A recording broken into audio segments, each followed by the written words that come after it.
Social media is a double-edged sword.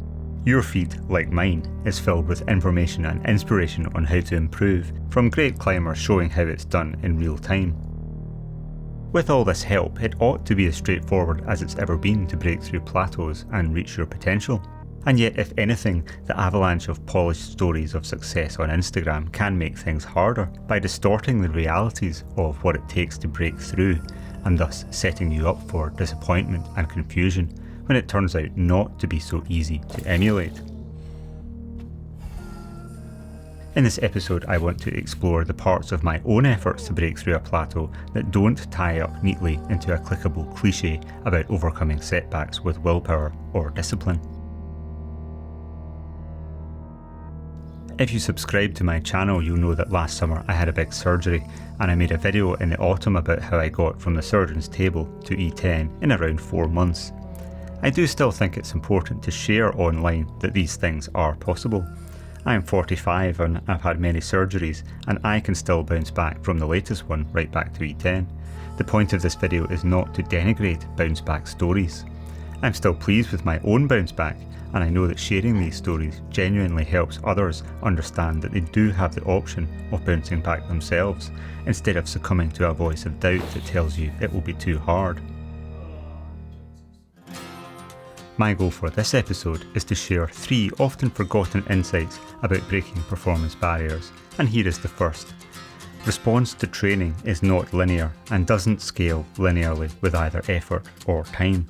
If you start training after a break or after an injury like I had, getting back to near your potential is just a matter of deciding to do it in the first place and then just showing up. Again, I don't want to sound like those are not a big deal. A lot of people really do need to work hard to convince themselves of what would be obvious to a coach. You can do it if you can overcome the barriers of choosing to.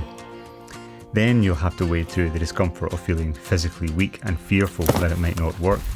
All of that was the territory covered by my previous video on surgery to E10. This video gets into the really hard bit.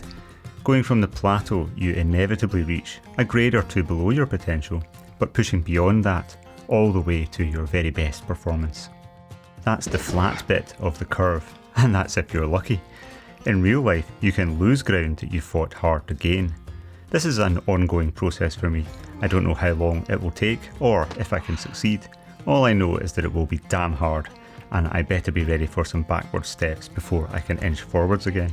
It was one of those backward steps that I'm going through right now that's prompted me to review the last 5 months since I got to E10 and share with you my own reminders of what has worked to push past that. The second key insight I want to share is that if you want to make progress through a plateau, it's important to decide to switch from the short-term race to get to a given grade and begin to train for building a foundation. This notion is a fundamental concept of periodization in training. As I'm sure some of you know, I don't follow a prescriptive pre-planned training program off a spreadsheet. I keep the microcycles flexible with the weather and my readiness to train. If it suits you to do the opposite, that's totally fine, whatever brings you good results. But I definitely do periodize my training in a macro sense. When I did that E10, it was late October and the start of the bouldering and winter climbing season. My winter foundation building had 2 main goals. First, to build up general fitness to move about on mountains after my surgery, a formidable challenge that I found very intimidating. The second was to build back a foundation of body strength I felt I'd lost. Just before the rain came, that was lucky. Whoa, I think if it had been like 2 minutes later, I wouldn't have got that done. Pretty psyched to be back outside again in the hills. This is by far the longest walk that I've done since my surgery. I'm not totally sure what to climb, but that arête looks pretty damn cool. In November, I could climb E10, but I was still a fragile and fearful mess. How can both those things be true at the same time? Because I have 30 years of finger training under my belt, and I also have well-developed headpoint skills, sacking up for a hard lead just comes so naturally for me because of the huge foundation I already built here since about 1996 or so. The cause of my plateau was not leading confidence, but a subtly different form of confidence. The surgery had put a real dent in my general movement confidence. A great word to encapsulate this is athleticism. I might have strong fingers, but I'd lost power, speed and agility, especially in the lower half of my body. A bit of steep winter climbing was a great place to start with this. I chose a steep unclimbed route I could see from my house on the east face of Annick Moor.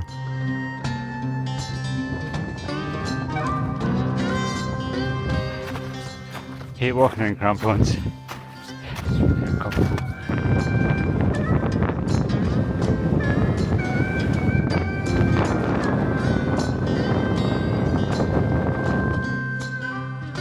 The route was short, but it really packs a punch. Oh well, that didn't go so well. Well, I suppose it was alright really. Round one, but I got so bumped there. So we'll have to see if the next time is any better. Hello Sparkle, how's it going?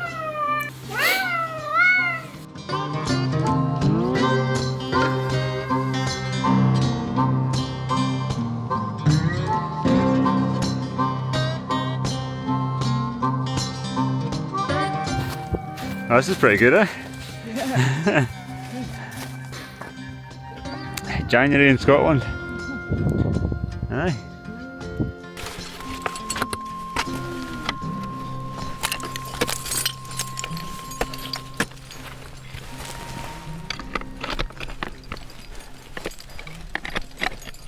Okay, watch us on the red.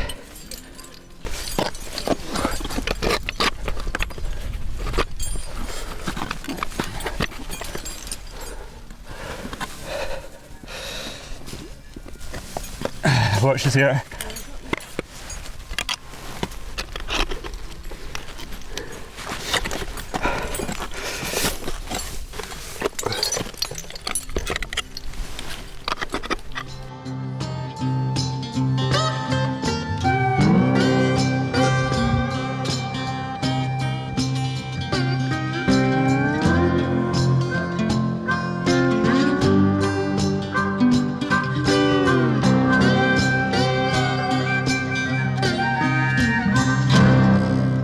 This winter was a poor one, warm with little snow. There was only one really good spell lasting a week or two, with choices of where to go. Both Helen and I were keen to go to some new places and try something unusual. I suggested a major gamble on a great looking cliff on the Isle of Harris. A gamble because it's so close to the sea and low lying. I'd been wondering for a couple of decades if this cliff might one day come into condition, and it was worth a shot. The drive took 11 hours, and as we arrived, my confidence that we might actually find good conditions was growing. The conditions look excellent, actually, like really excellent.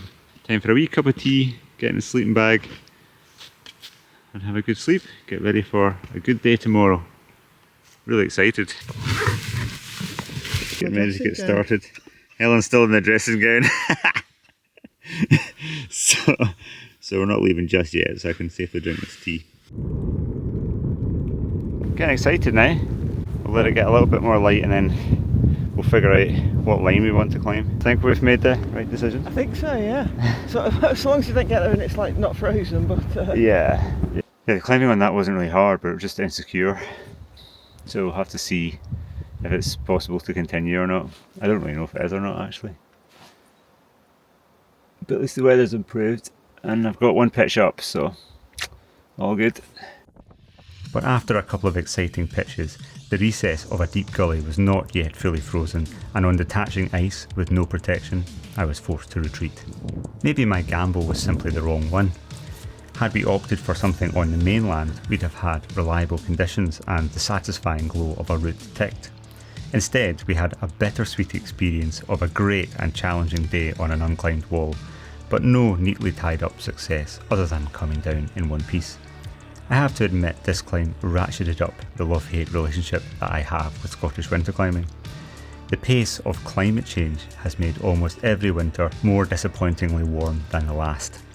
The best winter I have ever seen was the very first one I started going on mountains in 1994. These days, there is almost no build-up on the Scottish mountains and it just gets worse every year. It's really sad. In my last video, I mentioned in passing that I haven't flown abroad for years now. It was surprising to me to see many comments on the video asking why, and that it would not be obvious that the reason was carbon. After that week, the snow went back to being rubbish and I went back to the rocks, especially this rock. To meet my second plateau breaking objective of building a foundation, this project was particularly important to seek out because the moves do not suit me. I tried it primarily to get slapped and I got plenty of that. Oh! New high point. That's the best I've ever done on that. But I channeled that into my training and I eventually succeeded on it. But I'd like to talk about that problem in more detail in another episode. The point here is that choosing this climb as a target gave me an opportunity to slowly ramp the total load of climbing higher and higher, and that's something that I'm still doing now.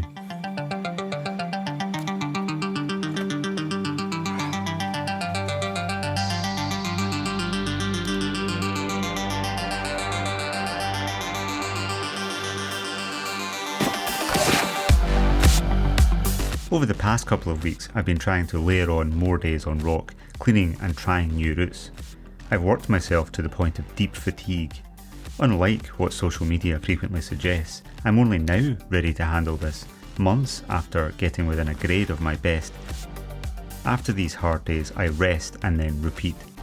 And I know that as this year goes on, my progress will no doubt be upset by further setbacks. It's the overall direction that matters.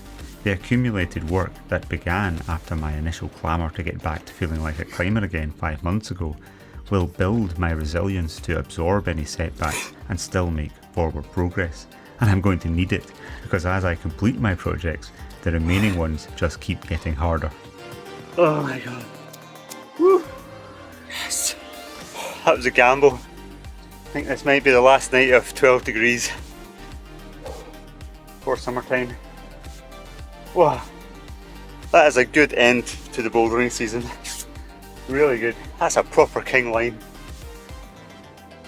So nice.